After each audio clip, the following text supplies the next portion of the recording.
To look at the top stories this evening.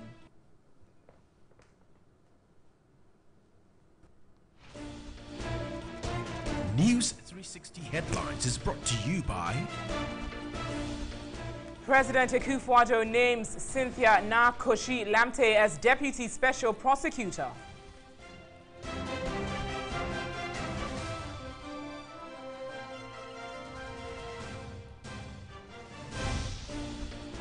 Accra High Court orders reinstatement of 2 fire officers sacked for getting pregnant within 3 years of their appointment.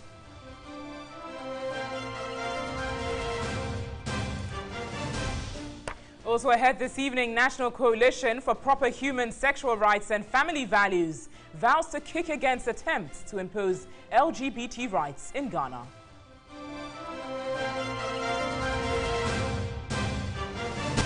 And in business evening, container demurrage charges at ports reduced from $95 million in 2016 to $75 million in 2017.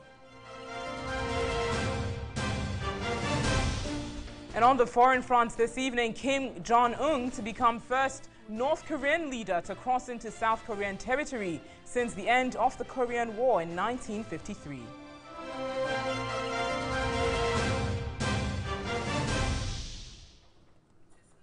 We'll bring you details of these stories and more tonight here on News 360. Remember, we're live on DSTV channel 279 all across the world, on TV3 Ghana on Facebook and also on 3news.com. So our first story this evening, the Human Rights Division of the Accra High Court has ordered the reinstatement of 2 fire service officers who were sacked for getting pregnant.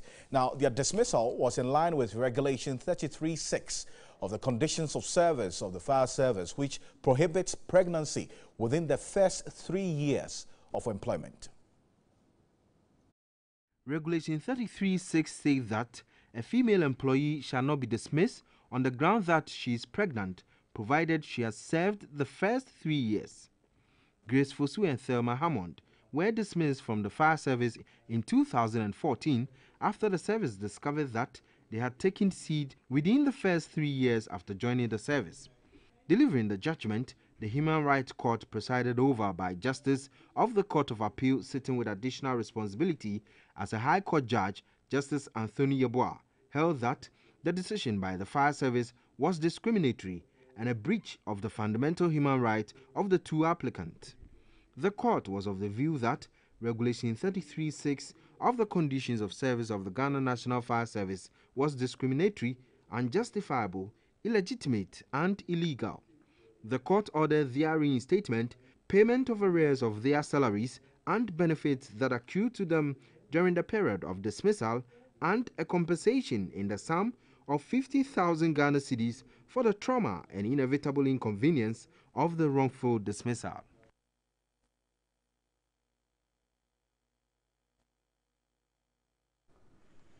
"3 months of maternity leave is not sufficient." Now, these were the words of some nursing mothers the news team spoke with when we sought to find out their views on the 12 weeks duration for maternity leave. There's more in the following report.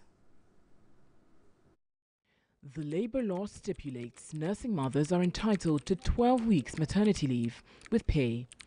Medical doctors also advise exclusive breastfeeding must be carried out for a period of 6 months. Many mothers are suffering in silence, attempting to balance the scale of building a family and building a career. Statistics by the World Bank show female labor force in Ghana was reported at 49.52% in 2017. With an increasing number of women entering the world of work, particularly the formal sector, for how long can maternity issues be swept under the carpet? I am a mother of 2. My first daughter is 4 years, and I have a son as well. He's 2 years, 3 months. For my first child, I was able to do the 6 months exclusive breastfeeding. But for the first 3 months, I had the opportunity to be with the child. So the child was able to latch directly from me. But the following 3 months, I had to express. But my second child, that is my son, I couldn't have done that 6 months because expressing the breast milk, I wasn't getting it as much as what I was getting for the first child.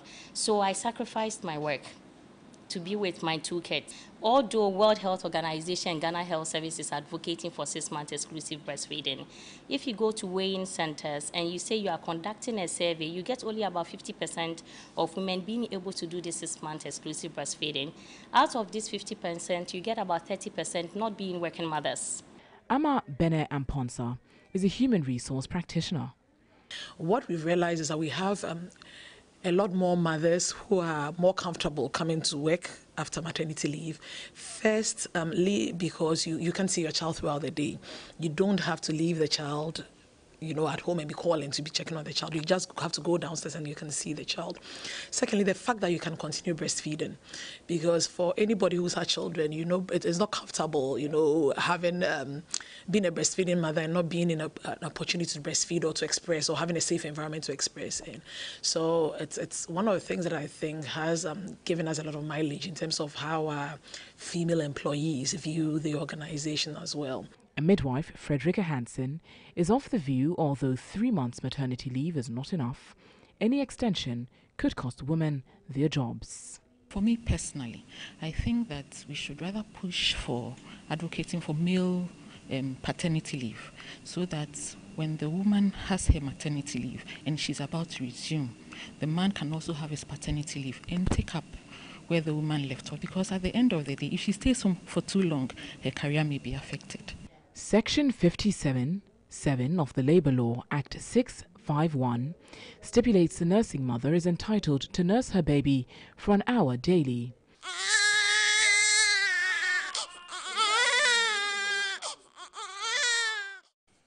Well, the cry of the baby demands the attention of a father too, but this still goes on. But let me go on to the telephone now.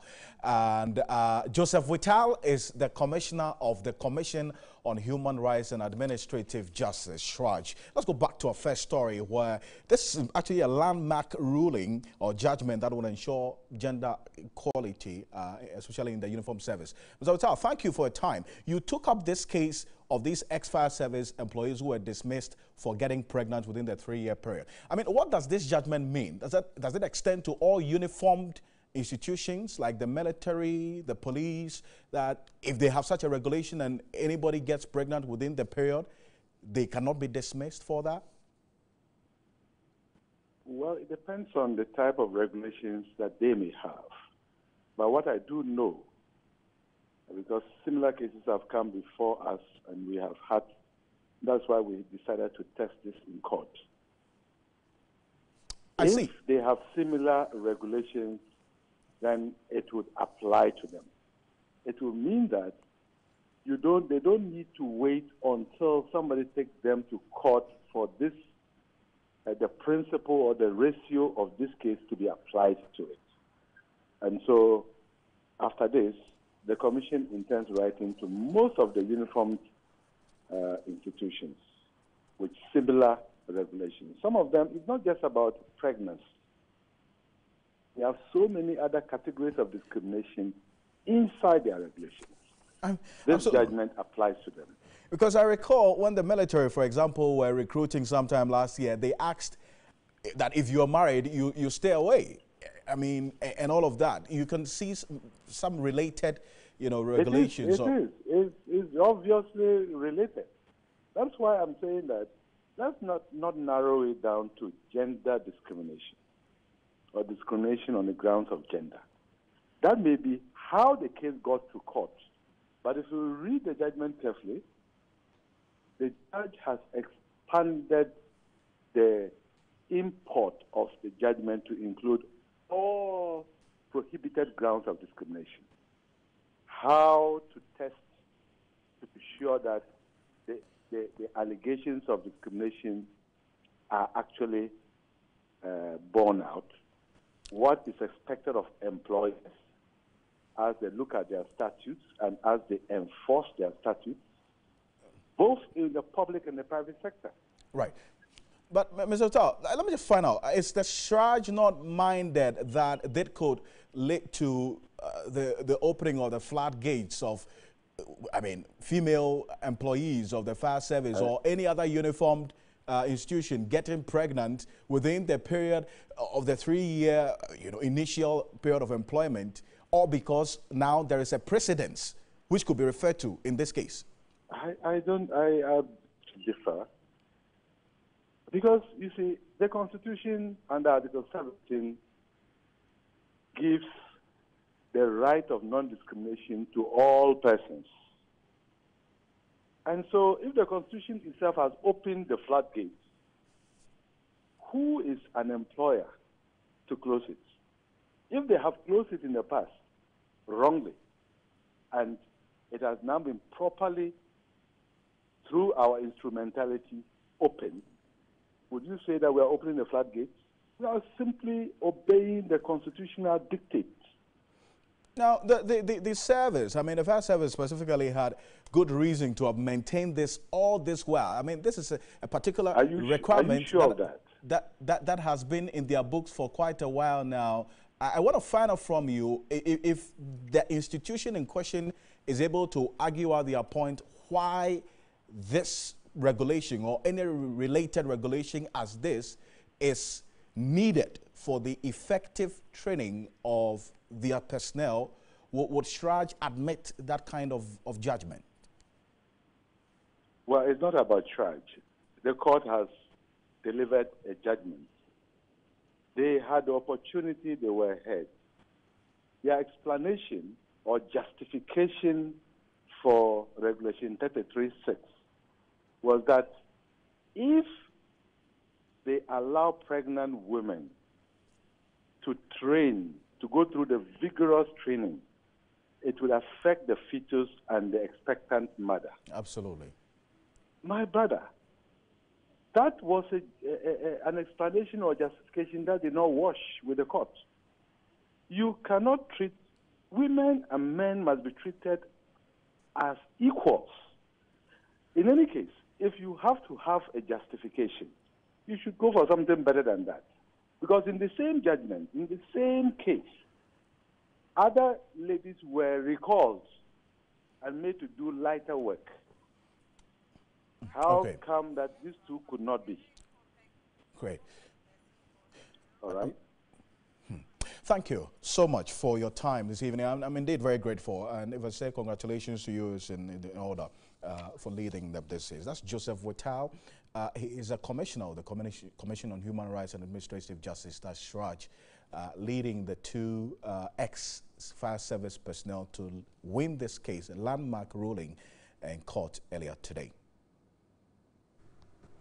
Absolutely, Alfred. But let's turn to some other stories this evening, as an Accra High Court has thrown out an application filed by Executive Secretary of COPEC, Duncan Amwa, asking that the court dismisses a defamation case against him. The managing director for bulk oil storage and transportation company BOST, Alfred Obing, dragged Duncan Amwa to the courts, demanding 5 million cedis for denting his reputation. Had alleged that persons connected to the BOST MD threatened him after he uncovered a supposed shady deal at BOST, which is believed to have cost the nation 23 million cedis in revenue. Lawyers for Duncan Amwa, led by Martin Kwebu, made an application to the court asking that the suit be dismissed as it was fraught with mistakes. They had argued Alfred Obing had failed to provide his residential and professional address. Justice Gifty Duchem, in her ruling, said failure to provide the address does not breach any provision in the Constitution of Ghana. She said it amounted to an irregularity which does not result to nullity. The managing director of BOST, who was absent in court, was given 14 days to amend the writ. Duncan Amwa spoke to the media after proceedings. We applied that the entire matter be thrown out completely. In the wisdom of the court, he's been given some 2 weeks to go and do corrections on his suit and return to the court. So for us, it's good news that at least the mistakes on there will not be allowed to stand. And so he's going and likely to come back in 2 weeks, and we'll continue from there.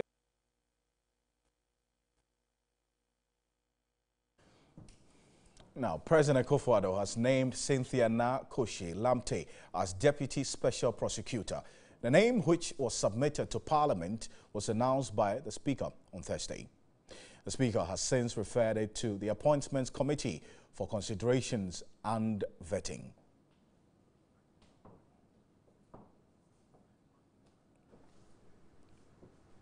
Certainly, Alfred. But now let's run through a brief profile of the lady who's set to be the deputy special prosecutor, Jane Cynthia Na Koshi Lamte. So, a lawyer of 30 years standing at the Ghana Bar and former acting director of public prosecutions. She left the department after 20 years in 2015, and she was replaced by Yvonne Atakra Obuobisa. There, just a brief profile of her legal history. She led the prosecution of a former executive director of the National Service Scheme, Alhaji Imoro. He was standing trial for the theft of 86.9 Ghana cedis belonging to the state.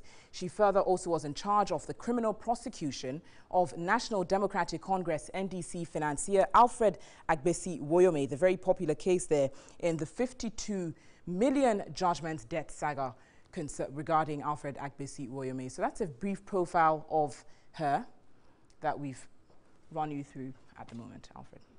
Good point. So let's go on to some of the stories now, getting into some details related. Meanwhile, the Christian community in Parliament has expressed disapproval of attempts to promote and pressurize the Ghanaian government to accept lesbianism, gayism, bisexual and transgender practices as human rights. A statement signed by chairman of the fellowship, Emmanuel Bejra, said the abominable practice has no place in the cultural norms of Africans. The fellowship therefore appealed to the president not to allow any form of pressure being exerted on him and his government to introduce or sponsor a bill to Parliament for legislation of any indecent practice that the vast majority of Ghanaians frown upon. Statement also urged the president to be resolute and reject in whole all enticements and juicy promises from the West to accept the dehumanizing practice for consideration.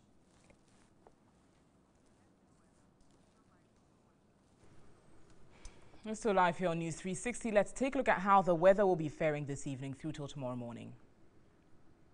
We'll bring you the weather report subsequently within the bulletin, but let's take a look at our MTN Vision reports this evening as our citizen journalist Al-Hassan Mohammed from Nyangpala in the northern region reports on the filth that has engulfed a public lavatory in the community.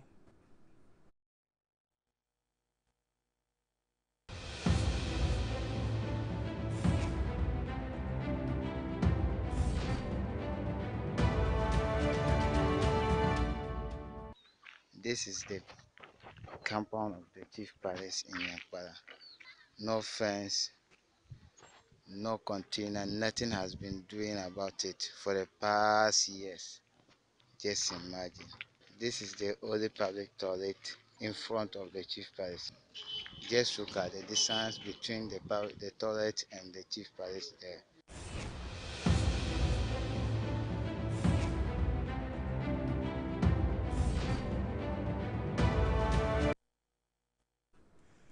Remember that you can also send your vision report via WhatsApp number 055-1433-044. That's 055-1433-044. You're watching News 360. Let's now take a look at how the weather will be faring this evening through till tomorrow morning.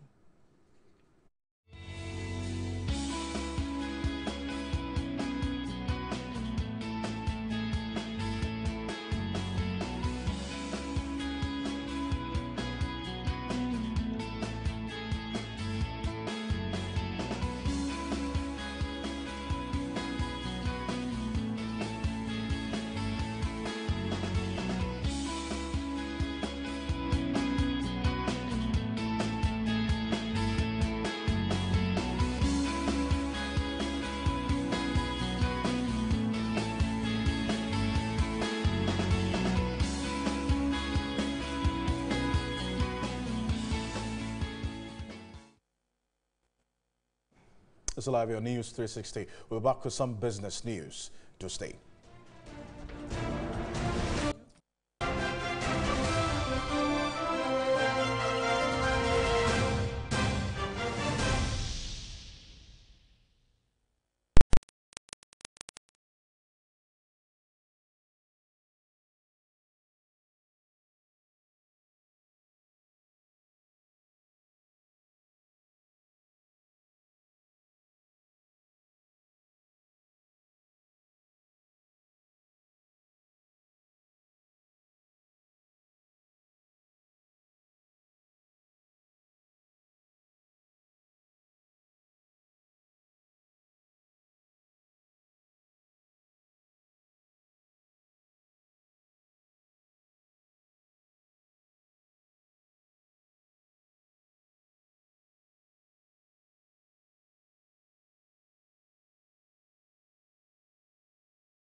All right, so thanks for staying with us on News 360. Let's do business with me, Nanekia Mensah Brampa. Beginning with tonight, total amount of container demurrage charged at the ports has reduced from $95 million in 2016 to $75 million in 2017. This is according to the Ghana Shippers Authority.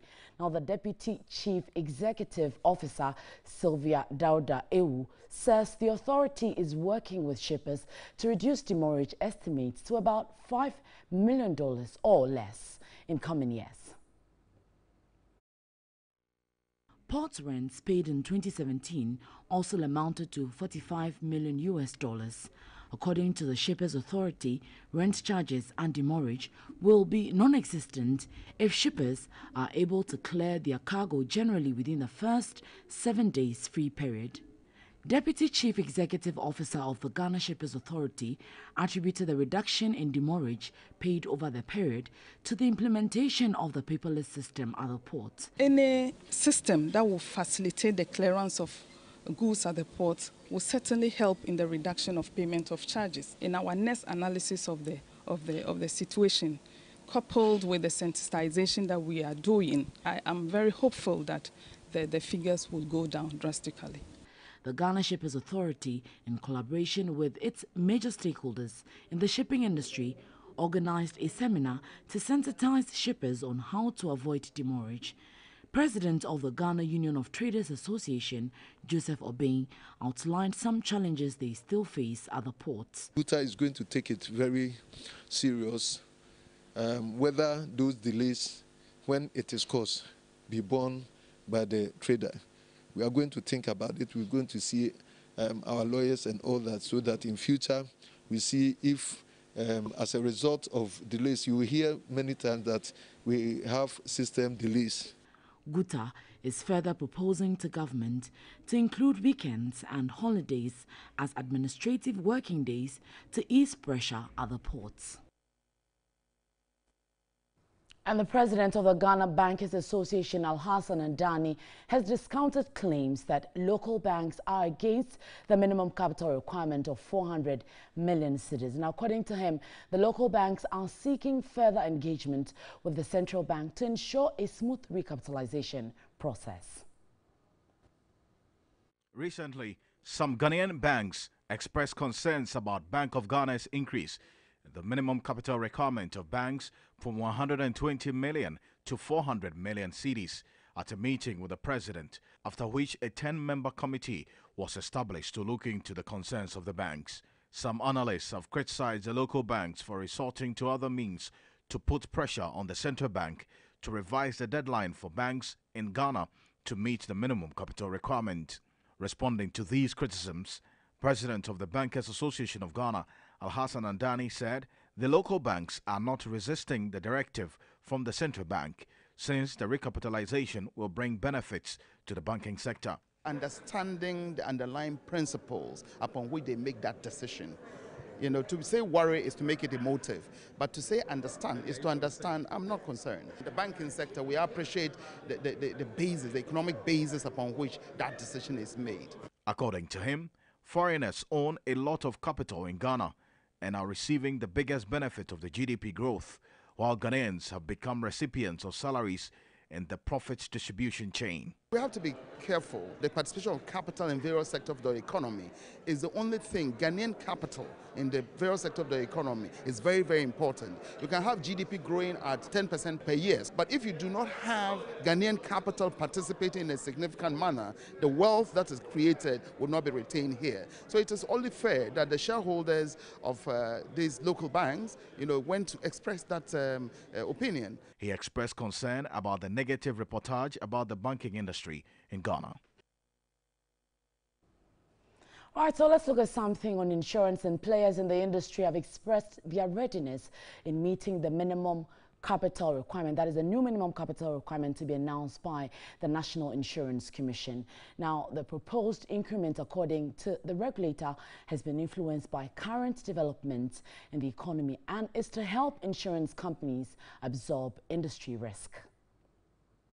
It was reported last year that the Insurance Commission was planning on pegging the new capital requirements for insurance companies to about 50 million Ghana cedis.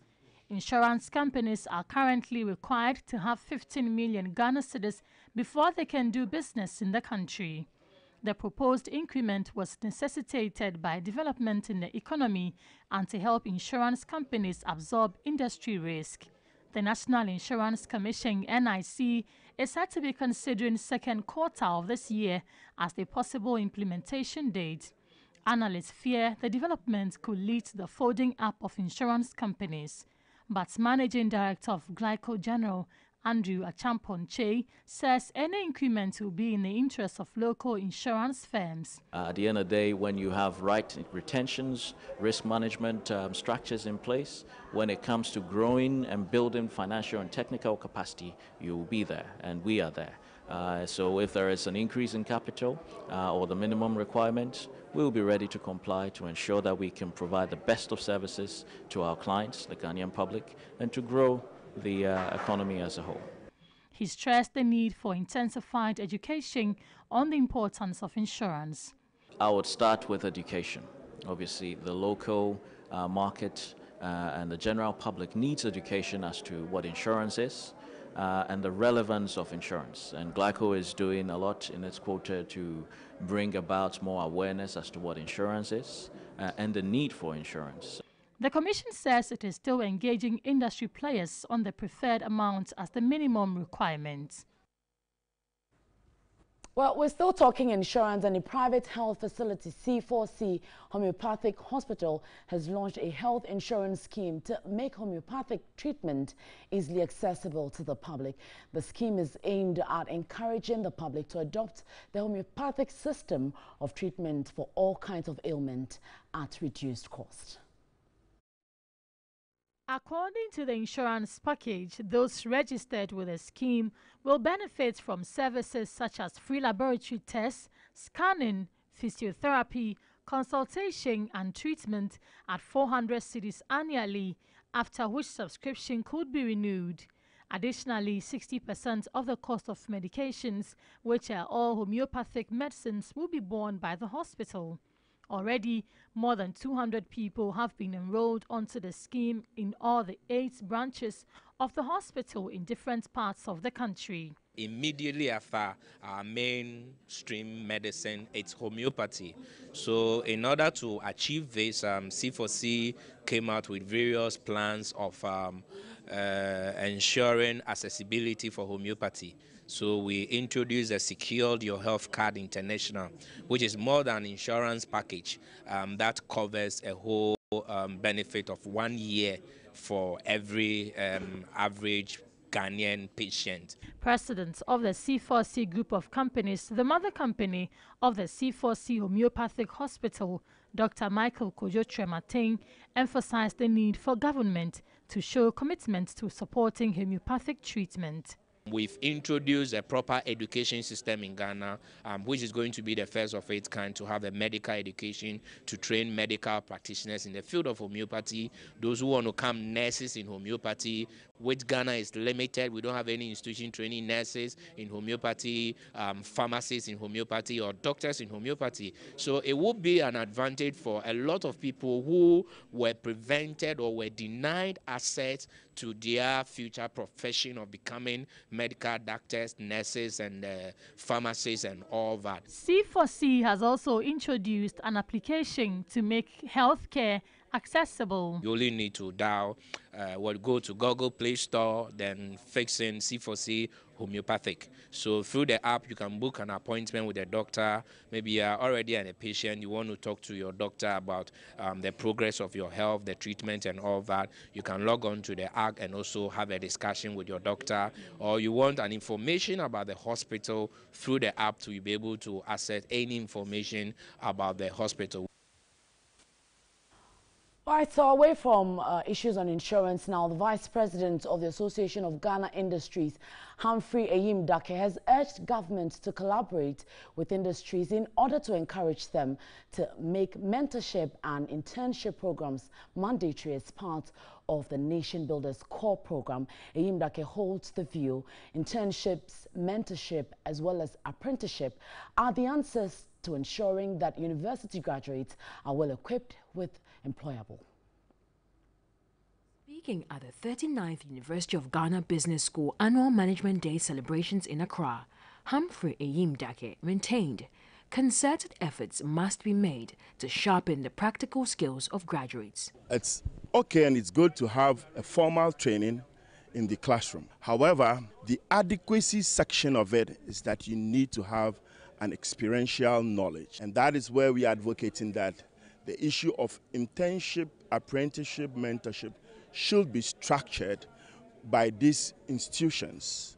Make it part of the curriculum, make it part of the tenure of the individual's engagement with the university. Eyimdake urged government to engage the various institutions in structuring a scheme that would not only benefit students, but also business entities. We say this as government desires to roll out the NACOP program. I believe that in the formation of this program, we could have some firm arrangement that will integrate the participants. Once you enter a program, in the third, fourth year, I need to exit and do internship, apprenticeship, and mentorship program. Get in there, sign an MOU, and once the institutions negotiate their position very well, every enterprise, every SME, every business or entity that engages in it, I could trade this off for probably XYs of tax, PAYE, all manner of taxes. That is a direct benefit to most enterprises. Well, so there's more on 3news.com. That'll do for business tonight. My name is Nanekia Mensah Brampa. Alfred is standing by with more. Thank you, Nanekia, for business. Now, the National Coalition for Proper Human Sexual Rights and Family Values says it will wage a relentless campaign against attempts at imposing lesbian, gay, bisexual and transgender rights in Ghana and by extension Africa. The Executive Secretary, Moses Fuamoni, made this known at a news conference here in Accra. The coalition comprises representatives from the traditional Islamic and Christian bodies. The Executive Secretary, Moses Fuamoni, condemned efforts by the LGBT activists and sympathizers to push their agenda, describing their move as unrelenting and spineless, but dangerous. Put the religious matters aside. There is absolutely no scientific basis to promote this idea of gay and lesbians. The basic human right is the right to life. Now, if all of us human beings get involved in homosexuality, the right to life will be undermined, because whose life is going to be reproduced? By Article 11 of the Ghanaian Constitution, the customary law of our country, it's also part of our law. Now, that customary law has not changed. So it doesn't matter what she says. She cannot change that customary law. All we need to do is to codify that customary law. He outlined measures to be rolled out in the awareness creation campaign. The president should keep his ears open, because we're going to make a lot of noise. We will put together a comprehensive solution-based statutory provision that will respond to these matters. There are those that we categorize, those who are engaged in this activity of homosexuality, that are doing so because, one, they probably have a hormonal problem. There are people who are in it because of peer pressure. Those people can be helped, and those people the law will not go after. We will constitute psychiatric clinics that will have psychiatric help, legal help, moral help, ethical counseling help, and all the spiritual help that they need put together compositely so that they can receive the help. But those who say it is right, we will engage in it, we'll get people involved in it, they will be committing an offense. So the law will tackle. The group called on political parties and key spiritual leaders to take a stand and make known their position on the matter. Any political party that is going to launch its manifesto, we will scrutinize and ensure that we see it very, very clear, in very clear terms, their position as far as homosexuality is concerned. International media creates the impression that all of Europe and all of America is for this. It's not true. If their parents had been LGBTs, would they have been there today fighting for those rights? The Jasehene of the Yeji traditional area, Nana Siahene Imprekukuji II, said, although culture is dynamic, some practices are simply unacceptable. He maintained that Ghana would not relinquish its moral and cultural values for any amount of aid. Which comes and then Trokoshi and other outmoded custom. You know, scientifically and then socially, there has been some proof to show that they are not good.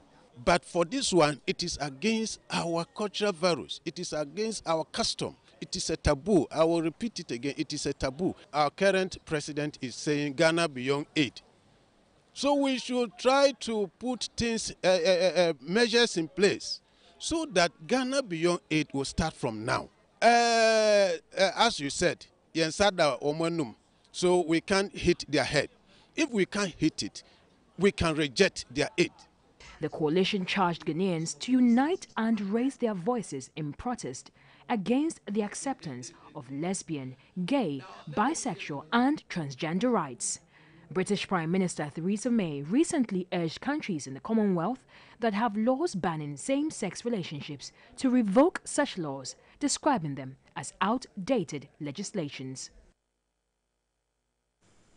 The First Lady, Rebecca Akufo-Addo, has called for a renewed approach in the fight against malaria. At a scientific forum to commemorate World Malaria Day in Accra, she noted a vigorous preventive approach is critical. Whilst applauding efforts of stakeholders in controlling the disease over the years, she said collective efforts are still required. The First Lady stressed the need for community-based health systems to be strengthened to provide accessible health care for all. The survival and development of children in Ghana continue to be my personal agenda as I work with the infantile malaria prevention team and with the Reducing Malaria and Malnutrition in Priority Populations Initiative and other partners to address the high rates of severe undernutrition and high incidence of malaria in our population. Manager of the National Malaria Control Program, Dr. Kezia Malm, expressed worry about the absence of complementary approaches to address the unmet protective needs of pregnant women. Other speakers at the forum stressed the need for effective preventive interventions to reduce the incidence of the disease in the country. The First Lady also signed a memorandum on behalf of the Infanta Malaria Prevention Foundation. The scientific forum was co-organized by the Infanta Foundation and Merck and Aspire X. Let's go on to some other stories. And government has commenced the construction of roads with concrete. Now, the Vice President, Dr. Mahmoud Bawumia, at the groundbreaking ceremony on the Tema Steelworks Pilot Road project, explained the intervention is cost-effective and long-lasting compared to asphalted and bitumen roads. The 5.4-kilometer stretch had been in poor shape, affecting business activities. The road, constructed by the first president of Ghana, Dr. Kwame Nkrumah, has since become a disincentive to industries. Vice President Dr. Mahmoud Bawumia cut short for the road to be constructed. The project, which is expected to take 18 months, is being undertaken by two local firms, Joshop and Lemef Construction Companies.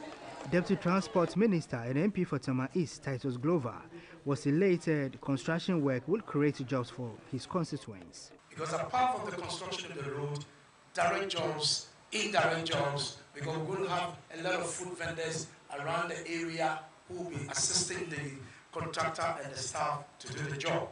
Road and Highway Minister Kwesi Amoakwata announced similar projects will be executed across the country. Government shall not tolerate, and I want to emphasize that, shall not tolerate one bit any shoddy work from any contractor. Ghanaians must have value for money in terms of cost and in terms of quality. We want to embark upon quality infrastructure. The Vice President, Dr. Mahmoud Bawumia, said government is seeking to change the face of road infrastructure. I would want to appeal to all Ghanaians to desist from activities which will reduce the lifespan of the roads. The overloading of vehicles, washing of vehicles on the roads, unauthorized cutting, trenching across the roads, driving on the road shoulders, and construction of uncontrolled speed humps are all detrimental to the lifespan of our road. He requested the Roads and Highway Ministry to engage local contractors and use local materials to save costs. You're watching News 360. We've got some more news coming up for you shortly. Stay with us.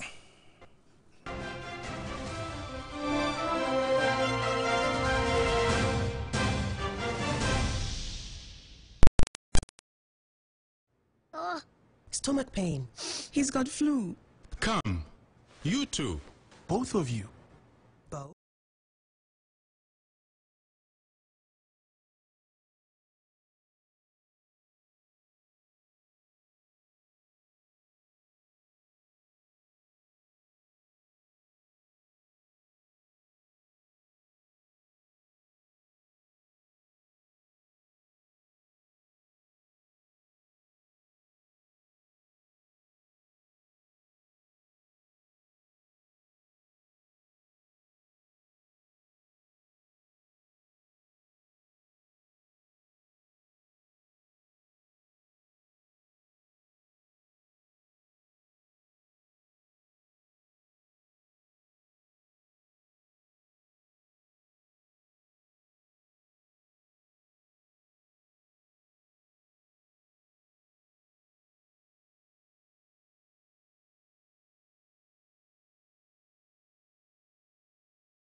Back to News 360 and some more news this evening. The Attorney General's Department is to roll out new initiatives to protect the intellectual property rights of women innovators through value addition to inventions. Deputy Attorney General Joseph Pema made the observation to commemorate this year's Intellectual Property Day in Accra. Intellectual Property Day is set aside to recognize the inventions and creativity of innovators globally. The theme for this year's celebrations is Powering Change, Women, Innovation and Creativity. In Ghana, the Registrar and Attorney General's Department spearheaded discussions on SDG Goal 5, which taxes countries to promote gender equality and empowerment of women. Deputy Attorney General and Minister of Justice Joseph Penka underscored the need for new policies to protect intellectual property rights of women. We will create a level playing field for you all. We will create equal opportunities and facilities for you to achieve your dreams. It is important and inspiring to know that we have able women at the helm of implementing IPRs and related policies nationwide. Head of the Registrar General's Department, Jemima Oware, spoke about the need to protect trademarks and Ghanaian traditional symbols. Would also draw attention to our mandates relating to patents, trademarks, industrial designs, among others, and how prepared we are to partner innovators and creative minds in our society to reap maximum benefits from their innovations and creativity. Contributing to a discussion on affirmative action, UN Resident Director to Ghana, Christine Evans-Clark, lauded government for its commitment to promoting the participation of women in governance. Girls in high school and young women in universities are welcomed and encouraged to study science and medicine and creativity and health and business. When these conditions are met, whole economies and local communities benefit. The Registrar General's Department unveiled an atmospheric scientist, Dr. Amma Brown-Kuche, and former boss of Musica, Diana Hobson, as intellectual property icons in Ghana. Next, we've got some sports news with Thierry Nan. Segment is brought to you by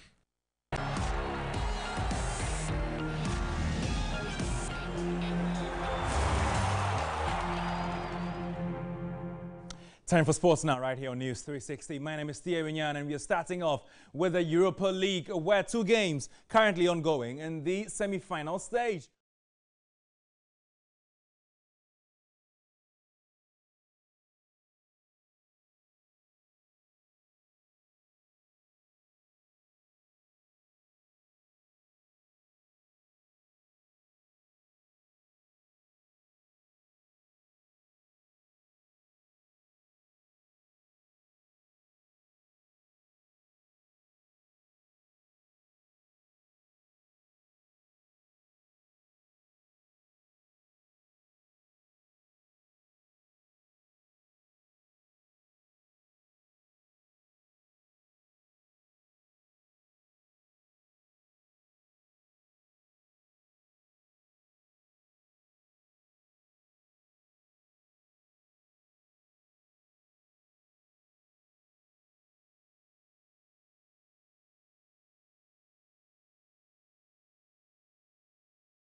That may carry malaria parasites. Until one day, she discovered something new. Discover new raid day and night, 3 sprays on 1 poster for 24-hour mosquito protection for the whole family. The future of mosquito protection is here. The revolution will be peaceful. Raid day and night. It's good to be tough. SC Johnson, a family company. Nokia 7 Plus receives My name is Lord Gibson. The present. Father, forgive me, I have sinned. And the future. Sister Judith, who are my parents? What is it again? Have an appointment with the Gibsons. Honey, please. All his enemies are going to turn against us, and they're going to be starting with you. You guys are just too stupid to know that she was sleeping with Daddy. So, what family name was given to the child? Child trafficker. You smuggler. I will blow your cover. And this is just the beginning. Sadia is coming home. I am going to kill my husband. Sadia. Sadia shows Mondays and Tuesdays, 8 p.m. right here on TV3. Don't miss it.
Since the end of the Korean War in 1953, South Korea said President Moon Jae-in would personally meet Mr. Kim at the border on Friday. Let's also get into some of the stories on the international front, and where U.S. President Donald Trump is to visit the UK on Friday, the 13th of July, after previously cancelling a trip amid claims he would face mass protests. President Donald Trump is to visit the UK on Friday, July 13, after previously cancelling a trip amid claims he would face mass protest. UK Ambassador Sir Kim Darroch confirmed the date on Twitter, saying he was delighted that Mr. Trump would visit the UK.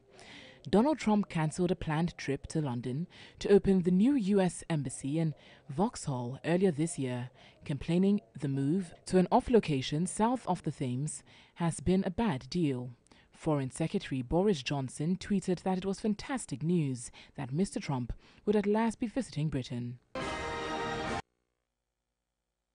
Also, 7 news coming through. Bill Cosby has been found guilty in sexual assault trial. We'll bring you a lot more of this in the subsequent bulletins. But up next is some entertainment news. Entertainment news is brought to you by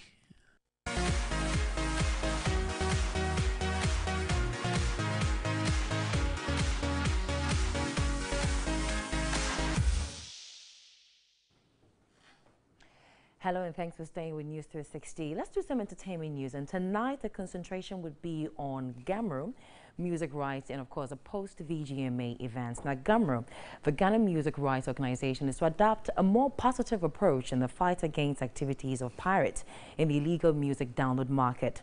Unlike the age-old arrest and fine them approach, the Collection Society now intends to legitimize and regulate the activities so GAMRO can have a share of their revenue. Owusu Warai has more. Chairman of the Ghana Music Rights Organization, Rex Omar, admits the fight against piracy has been difficult. The celebrated musician blames the boom in the activities of pirates on poor implementation of laws meant to protect intellectual property. The implementation is what we need to tighten. It's not an easy fight, but we will get there. As the world celebrates Intellectual Property Day, the Collection Society wants to be dialoguing with the music pirates who they've had a tough time fighting. Instead of criminalizing them, Let's legitimize them, regulate them, and let them do it legitimately so that we earn something and they earn something. After all, we would have been creating jobs for the new generation instead of chasing them. So our strategy is we are coming out very soon. We are starting with a pilot. We are coming out very soon with some branded kiosks that we call it Gamro Download Bay. We give you this kiosk and then it's a laptop loaded with a repertoire. So the laptop itself will log whatever you are selling. So people will come there, and the new song is released. People can go there with their pen drives, with their mobile phones and whatever to go and get the music downloaded and pay a pittance for it. So at the end of the day, whatever song you downloaded for people is recorded on the system. You get your share, Gamro get the share and transfer it to the owner of the song. Gamro hopes to launch a pilot of the Gamro Download Bay by the end of 2018 to test its feasibility. Already, we've started registering all the downloaders that you see around. We've sent messages that if you want to continue your business as a downloader, come and register with Gamro. So we are registering all of them. Yeah. Is this something you have started? We have started, yes. Okay. We have started, yes. So, I mean, we are registering all of them. Now, you know the VGMA Celebrations Jam is this Saturday. It means anticipation is really high. Remember, it's the official post-VGMA party, and it will headline some of Ghana's finest music arts. Some music enthusiasts have been sharing the expectations ahead of the big jam.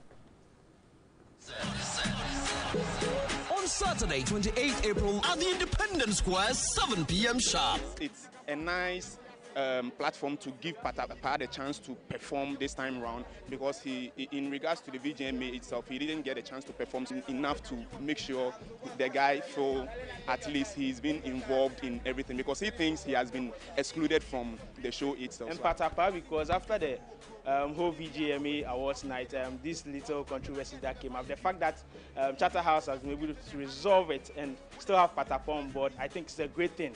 If I had the power to bring one more artist to the stage, it would definitely be Shatta Wale. Because for me, I feel if the confusion or the small misunderstanding that happened between Charterhouse and Shatta Wale is over, then it's about time they reconcile. And the biggest way they can do that is to have him on their stage, the biggest stage ever. And that will just make it an extraordinary event. So I think Shatta Wale should have been added, because most of us youth, we enjoy his songs, his jamming.